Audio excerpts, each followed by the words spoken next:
Irmãos e irmãs, paz e bem, hoje, dia 21 de janeiro, nós continuamos então esta nossa caminhada pelas páginas bíblicas, meditando o livro do Apocalipse. É a nossa busca de sermos cada dia melhores, que possamos retirar então da palavra de Deus luz para os nossos passos, discernimento para a nossa vida. Para se manter de pé, convencer as pessoas e depois manipulá-las a seu gosto, o império da mentira precisa de forte propaganda ideológica. Com ela, convence-se o povo de que a morte é vida, a injustiça é injustiça. É disso que vamos refletir nesta segunda parte do capítulo 13. Hoje o texto que vamos refletir, Apocalipse, capítulo 13, versículos de 11 a 18. Façamos então a nossa oração. Senhor, mais uma vez me coloco diante de vós para ouvir vossa palavra. Quero dela alimentar-me, pois para mim é doce como mel, apesar de sua prática ser marcada pelo amargor. Como é difícil e desafiante vivê-la. Que a meditação do livro do Apocalipse me alimente em minhas lutas cotidianas, para que eu seja resistente frente a todos os obstáculos. Dai-me a coragem para denunciar as injustiças e anunciar um tempo novo, uma nova Jerusalém marcada pela prática da justiça e da fraternidade. Que cada encontro com sua palavra seja verdadeira celebração da vida e da vossa graça, que transborda na vida daqueles e daquelas que testemunham o Evangelho, entregando inclusive a própria vida, como os irmãos das primeiras comunidades. Quero ter a ousadia de viver vosso Evangelho, mesmo que custe-me perseguições e martírio.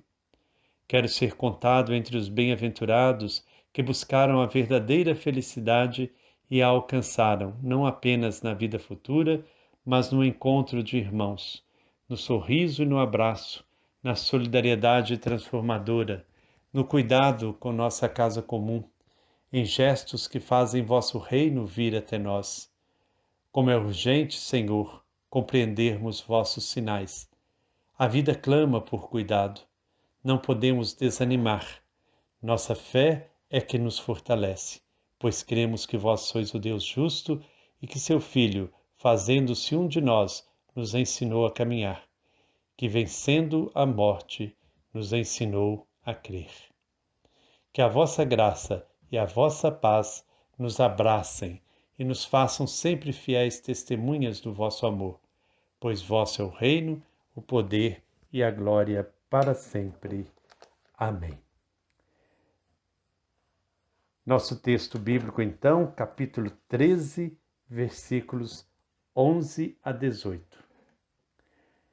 Então vi outra besta que vinha da terra. Tinha 2 chifres como cordeiro e falava como dragão. Esta besta exerce toda a autoridade diante da primeira besta. É ela que faz com que a terra e seus habitantes adorem a primeira besta, aquela de quem a ferida mortal foi curada. A segunda besta realiza grandes sinais, até de fazer cair fogo do céu sobre a terra diante das pessoas. Por causa desses sinais que tem a permissão de fazer diante da primeira besta, ela engana os habitantes da terra e os convence a fazer uma imagem da besta que tinha sido ferida pela espada, mas sobreviveu. Ela recebeu a permissão de infundir espírito na imagem da primeira besta para que esta imagem pudesse falar. E ainda podia fazer com que todos os que não adorassem a imagem da primeira besta fossem mortos. Ela também faz com que todos os pequenos e os grandes, os ricos e os pobres, os livres e os escravos, recebam uma marca na mão direita ou na fronte. Assim ninguém pode comprar nem vender, a não ser que tenha a marca, o nome da besta ou o número do seu nome. Aqui está a sabedoria. Quem for atento, calcule o número da besta. É número de um ser humano. Este número é 666. Palavra do Senhor, graças a Deus. Então hoje nós somos convidados a refletir sobre esta segunda besta, que é a imitação grotesca do Espírito. De acordo com o Evangelho de João, o Espírito é a memória ativa e sempre atualizada da vida e das ações de Jesus. É ele quem, ao longo da história, vai mostrando às comunidades o que devem dizer e fazer para serem fiéis a Jesus e ao projeto do Pai. No Apocalipse, o Espírito é o motor das grandes experiências de vida, culminando na experiência da Nova Jerusalém. A segunda besta sai da terra, sobre a qual o dragão mantém um de seus pés. Mais adiante, ela é chamada de falso profeta. É preferível chamá-la assim, mostrando o contraste que existe entre a profecia que suscita resistência em vista da nova sociedade e a mentira, que apresenta a injustiça como fonte de vida para o povo. O falso profeta, a segunda besta, é, portanto, a propaganda da mentira, em oposição ao espírito da verdade. É uma imitação grotesca do espírito, mostrando o que acontece quando as pessoas se deixam conduzir pela propaganda da mentira. O falso profeta é mascarado, tem 2 chifres como cordeiro, mas fala como dragão, explicando: se parece muito com Jesus, cordeiro, mas o espírito profético reconhece que tem voz de dragão. O apelo ao discernimento vale também aqui. Como discernir entre a voz do Espírito que fala às comunidades e a voz do falso profeta? Quando é que uma profecia é verdadeira e quando que ela é falsa? A ambiguidade começa a desaparecer quando o Espírito profético discerne a serviço de quem estão um e outro. O Espírito está a serviço do projeto de Deus, ao passo que o falso profeta está a serviço da primeira besta, de modo que a terra e seus habitantes adorem a primeira besta, cuja ferida mortal tinha sido curada. Já sabemos que se trata de Nero divinizado. De certo modo, por causa de sua crueldade, Nero revive em Domiciano, o perseguidor dos cristãos no tempo do Apocalipse. Toda propaganda que diviniza pessoas ou coisas é blasfêmia contra o Deus vivo. Todavia, os recursos da propaganda da mentira são imprevisíveis. Ela chega a imitar os profetas, como Elias, o profeta que restabeleceu no Reino do Norte o culto ao Deus verdadeiro. São as maravilhas da propaganda.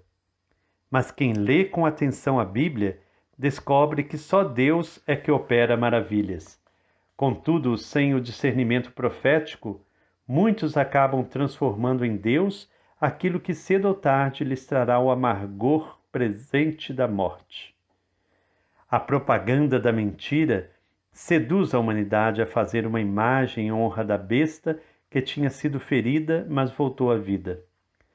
Os leitores do Apocalipse entendiam muito bem o recado, pois nas cidades em que moravam havia templos dedicados ao culto imperial. Mais ainda, os agentes do imperialismo frequentemente se escondiam dentro das estátuas dos imperadores, e daí denunciavam os que não aderiam ao culto imperial. Foi assim que muitos cristãos acabaram sendo perseguidos e mortos. A vigilância sobre a vida de quem não adorasse a besta era tão forte que chegava a controlar todos os passos das pessoas. A população inteira, pequenos e grandes, ricos e pobres, livres e escravos, todos, acabou sendo fichada. Quem não trouxesse a marca da besta na mão direita ou na fronte, não podia comprar nem vender, ou seja, era impedido fazer qualquer coisa. A propaganda da mentira manipulou completamente a vida das pessoas, sua ação e sua consciência. Sua ação representada na mão direita e sua consciência na fronte. E conseguiu fazer a cabeça de todos. Quem poderá se opor a essa expressão ideológica que tira a liberdade e impede o acesso aos bens que sustentam a vida? A marca da besta é uma imitação grotesca do batismo. No Apocalipse, o batismo, chamado de primeira ressurreição, representa a ruptura total com a sociedade fundada na injustiça. Mediante o batismo, os cristãos se comprometem com o projeto de Deus, tornando-se povo sacerdotal, que constrói na história a Nova Jerusalém. Quem recebe a marca da besta constrói a própria destruição. A propaganda da mentira conduz a humanidade ao extremo oposto do reino de Deus, que é liberdade e vida para todos. Só o espírito profético será capaz de desmascarar a mentira do falso profeta e reconduzir a humanidade ao projeto de Deus. Para tanto, se faz necessário o discernimento. Aqui é preciso entender: quem é esperto, calcule o número da besta. É um número de homem. O número é 666. O autor provoca as comunidades à descoberta do número da besta. No mundo semita e grego, as letras do alfabeto substituíam os números, atribuindo um valor numérico às letras. Era possível, assim, descobrir o número de homem, no caso, o número da besta. Somando o valor das letras que compõem a expressão César Nero, chega-se ao número 666. Portanto, para o autor do Apocalipse, a besta é Nero, e em certa medida é também Domiciano, que se iguala a Nero em crueldade. É bom a gente entender isso, né? Porque existe muita superstição, muita falácia sobre esse número da besta. Então, o número da besta, olhando então as letras de César Nero, chega-se a 666. Ampliando a reflexão e atualizando-a, podemos dizer que a besta é toda pessoa, instituição ou sistema social que geram a morte do povo, manipulando sua consciência e pervertendo suas relações. No tempo do Apocalipse, Nero era essa besta. Hoje ela tem outros nomes. O espírito profético que desmascara a propaganda da mentira é quem poderá dizer como se chamam as bestas de hoje. Então esta é a reflexão que eu convido vocês a fazerem neste dia. Como a propaganda da mentira controla a vida e a consciência das pessoas? O que o espírito profético tem a dizer diante da mentira que sustenta a sociedade injusta? Temos sido profetas ou falsos profetas? Estamos a serviço de Deus ou do pai da mentira? Que o Senhor Deus, fonte de amor e de bondade, nos abençoe. Em nome do Pai, do Filho e do Espírito Santo. Amém. Paz e bem.